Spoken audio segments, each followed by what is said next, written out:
Welcome to Cognitive Curves, the podcast where we unravel the complexities of human behavior.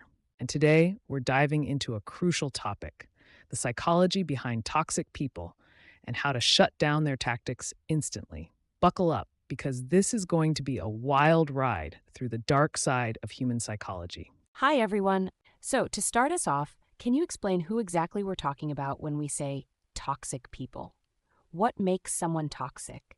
Absolutely. Toxic individuals are those who consistently harm others emotionally, mentally, or socially. Their behavior often stems from deep-seated psychological patterns, shaped by trauma, unmet needs, or personality disorders.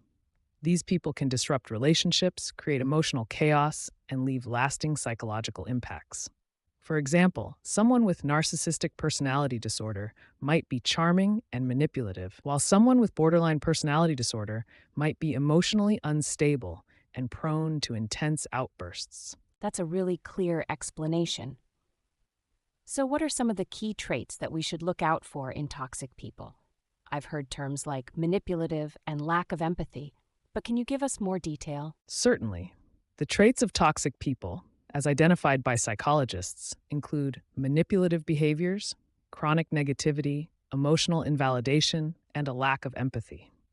They often seek control and can be very skilled at making others feel guilty or responsible. For instance, a toxic boss might constantly criticize your work, making you feel like you can never do anything right, even if you're performing well. This constant negativity can wear you down over time, affecting your self-esteem and mental health. Wow, that's really insightful. So, what are some of the common tactics that toxic people use to manipulate others? I've heard of gaslighting, but what exactly is it and how does it work? Gaslighting is a powerful and insidious form of manipulation. It involves making someone doubt their own memory, perception, or sanity. For example, a toxic partner might insist, "I never said that," even when you clearly remember them saying it. This can lead to confusion, anxiety, and a loss of self-confidence. Over time, the victim may start to question their own reality, which is exactly what the toxic person wants: to control the narrative and maintain power over the victim. That's really concerning. Another tactic I've come across is projection. Can you explain how that works and give an example? Projection is another common tactic where a toxic person attributes their own negative traits or emotions onto someone else.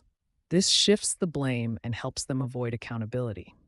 For instance, a toxic coworker who is a micromanager might accuse you of being too controlling or overly critical. By doing this, they deflect attention from their own behavior and make you feel like you're the problem, even though you're not. Hmm, that's so sneaky. What about passive aggression? I've definitely experienced that, but it can be hard to pinpoint. Can you give us some examples and explain how it works? Passive aggression is a subtle but damaging tactic. It involves expressing hostility indirectly, often through sarcasm, the silent treatment, or veiled insults.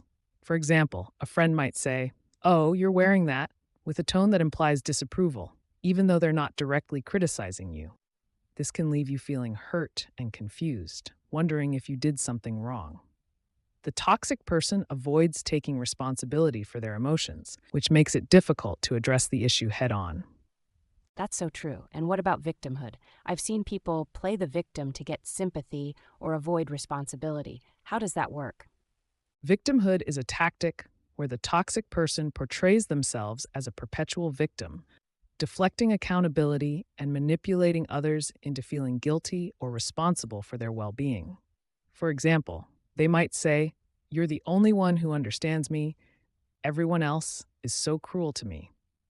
This can make you feel like you're the only one who can help them, which can be emotionally draining. They use this tactic to maintain control and avoid taking responsibility for their actions. That's really manipulative. So, what are the psychological roots of these behaviors? Where do they come from?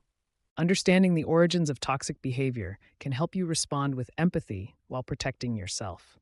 Many toxic behaviors stem from unresolved trauma, such as childhood neglect or abuse. For example, a person who experienced emotional abuse as a child might develop toxic patterns as a defense mechanism to cope with feelings of insecurity.